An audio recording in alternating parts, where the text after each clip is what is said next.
caso do Daniel Alves nesse processo? Então, bastante. Porque o processo do Daniel Alves na Espanha foi um processo muito grande, né? Com uma notoriedade muito grande. E isso influenciou, sim, o STJ de olhar e falar, nossa, mas o pessoal lá bancou, prendeu o jogador de futebol, né? Determinou a condenação do jogador de futebol. E essa composição que vai julgar o caso do Robinho amanhã, que é a Corte Especial, ele já tem fama de ser um colegiado linha dura. O relator do caso, que é o ministro Francisco Falcão, ele tem essa fama de ser muito rígido em casos assim. Então, com esse clima Daniel Alves, a situação do Robinho ficou um pouco mais complexa nessa questão social, que não apenas a jurídica, né? O que falam muito aqui é que juridicamente ele está numa boa discussão, mas que socialmente, politicamente, é muito ruim. E logo depois da condenação do Daniel Alves, o Robinho foi para um churrasco no CT do Santos, alguns dias depois, e que isso pegou super mal entre os ministros. Olha só, o outro está lá na Espanha cumprindo pena e o cara está aqui condenado às vésperas condenado lá pela Itália, às vésperas de um julgamento aqui no Brasil, de um processo aqui no Brasil, e tá lá curtindo a vida adoidado no churrasco do Santos. Então essa situação pegou super mal também, e existe um sentimento aqui em Brasília de que o STJ quer lavar as mãos nesse processo, quer dar uma resposta para a sociedade, que esses ministros desse colegiado, eles são, sim, mais linha dura. Então, assim, passou o caso daqui. Se ele vai conseguir resolver a questão lá no Supremo, vai conseguir de alguma maneira recorrer em liberdade, aí já não é mais com a gente, STJ. Vamos passar adiante e resolver essa questão aqui. Não é à toa, né, Letícia, que ele resolveu dar entrevista depois de tanto tempo, justamente nesse final de semana, e diante de todos esses dados que você está trazendo, dá para a gente entender por quê, né? Lembrando que não importa a versão que ele vai dar agora, o que importa é que ele já está julgado em última instância. Então, tem gente perguntando aqui no chat, mas ele é culpado? Pela justiça italiana, sim. Não tem mais como recorrer. O Robinho é acusado 9 anos de prisão por um estupro coletivo. Ele pode continuar sendo um foragido da justiça italiana aqui no Brasil, ou pode cumprir essa pena no Brasil. É isso que vai ser determinado a partir de quarta-feira. Agora, um dado interessante que você levantou na sua matéria hoje no UOL, Letícia, é que o caso vai ser analisado por uma corte especial que é composta por 15 ministros, dos quais só 3 são mulheres e só 2 votam de fato, já que uma delas votaria, a terceira votaria apenas em caso de empate. Pois isso é um retrato do judiciário brasileiro, né? A Corte Especial é composta pelos 15 ministros mais antigos da Corte, do Tribunal, do STJ todo, que são 33 ministros no total. E tem apenas 3 mulheres, outros 12 homens. Quando a gente olha para o Supremo, só tem uma mulher dentre 11 ministros, né? É a Carmen Lúcia, com mais 10 homens. Os últimos presidentes, tanto Lula como Bolsonaro, só nomearam ministros homens para o Supremo. E essa falta de diversidade possivelmente de alguma forma pesa também para o olhar que o sistema judiciário tem sobre questões relativas a mulheres no Brasil. A falta de diversidade sempre provoca, né, algum resultado, seja em questão de raça, seja em questão de... Se você só tem homens brancos de meia idade, da elite brasileira, decidindo questões grandes que dizem respeito ao país, talvez seja um pouco mais difícil ter um olhar de empatia com o outro, né? Com grupos mais fragilizados, digamos assim. E aí a gente vem falando tanto disso, né? Eu acho que a gente fala muito mais do que qualquer jornalista esportivo gostaria de falar, né? Sobre casos de violência, mas é porque cada hora é uma notícia nova envolvendo jogadores. Agora, a última notícia é que 4 jogadores do Vélez foram presos após uma denúncia de abuso sexual. Pelo menos lá, André, a gente vê que a justiça está cumprindo pelo menos uma parte do processo, né? Eles vão ser julgados, obviamente, a gente vai acompanhar esse caso para entender o que vai acontecer. Mas é uma notícia atrás da outra. A gente não tem um dia de paz. Na Argentina, assim como na América do Sul, assim, as culturas são muito parecidas, né? Os jogadores, eles vêm de uma classe mais baixa, não tem instrução, não tem educação, é diferente, né? Isso, querendo ou não, está relacionado à educação, uma parte, né? Mas lá na Argentina, esses jogadores, por exemplo, tiveram seus contratos suspensos, o Vélez suspendeu o contrato desses jogadores, eles vão ser julgados, assim como já aconteceu com o Centurion, que é um jogador que atuou aqui no futebol brasileiro, no São Paulo, teve questões de agredir a namorada, e também ele prestou depoimento, foi afastado do clube na época.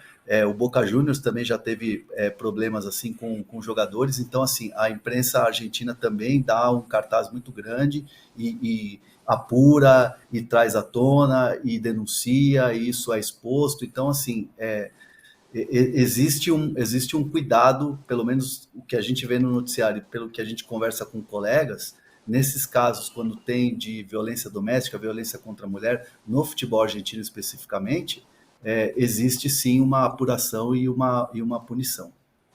Teve o caso do Botafogo e Ribeirão Preto em 2022, que não foi um caso de acusação de estupro, mas foi de agressão física e verbal a uma mulher no Rio de Janeiro, num jogo que o Botafogo de Ribeirão Preto foi fazer no Rio de Janeiro. Os 4 jogadores foram afastados e depois abriu-se um inquérito, até onde tem informação, não foram presos.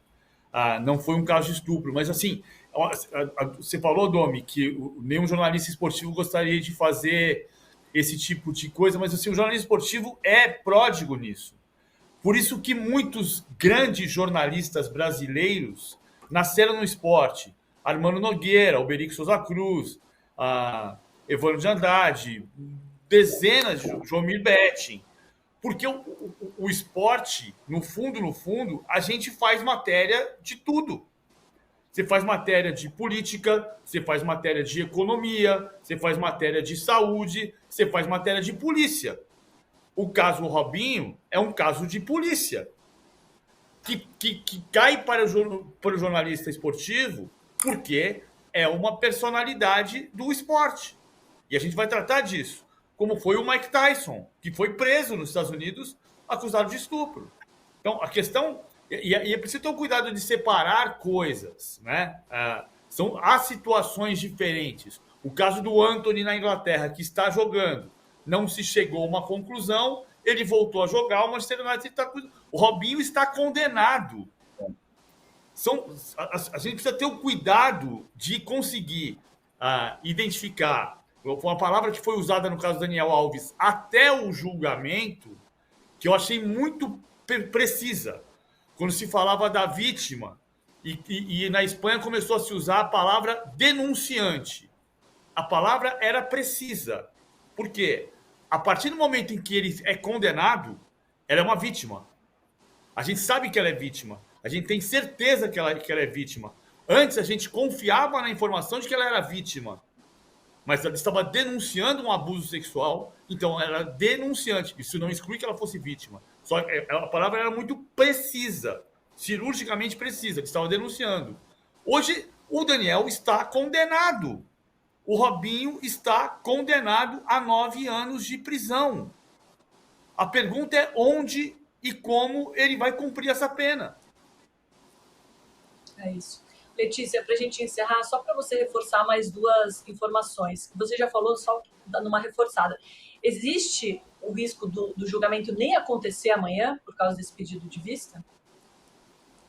Existe o risco do julgamento ser interrompido. Exatamente. Ele começar, aí o relator lê o voto, e aí começam a votar os ministros, ou alguém vira e fala, olha, quero pedir vista antecipada, que é mais tempo para analisar o caso. E aí o processo, quando o ministro faz isso no STJ, ele tem 60 dias, prorrogáveis por mais 90. Você tem que pensar que tem férias em julho, então suspendem os prazos processuais. Se acontecer isso, então só voltaria em agosto. A não ser que ele devolva antes, que o ministro pode segurar por até 90 dias o caso para devolver, e aí voltaria só em agosto. Então pode ser que esse caso não seja finalizado amanhã, sim. Existe essa possibilidade. São muitos ministros ali e tem uma discussão, tem muita conversa de bastidor acontecendo. Então, existe uma chance que todo mundo fala que é bem alta por aqui de que alguém faça esse pedido amanhã. E foi nessas conversas de bastidor que você entendeu, né, que a ida dele ao churrasco do Santos que pegou muito mal nesse processo. Pegou muito mal. Os ministros, é isso, assim, já é um grupo ali que tem esse perfil punitivista, como é apelidado no universo do judiciário, que eles não gostaram nem um pouco. E só um parênteses, porque é muito, muito maluco isso de que quando uma mulher faz uma denúncia de que foi vítima de abuso sexual, sempre questionam ela, mas será que ela queria mesmo? Será que ela não queria? Será que ela não provocou aquela situação? A pessoa, se chega na delegacia e fala, eu fui assaltado, ninguém questiona, você queria ser assaltado, você queria ter seu carro roubado ali, mas com mulher sempre jogam essa dúvida. Então, essa questão do Daniel Alves foi muito, muito emblemática. O STJ está levando em consideração isso. O Robinho falou sobre isso na entrevista. Não, minha situação não tem nada a ver com a do Daniel.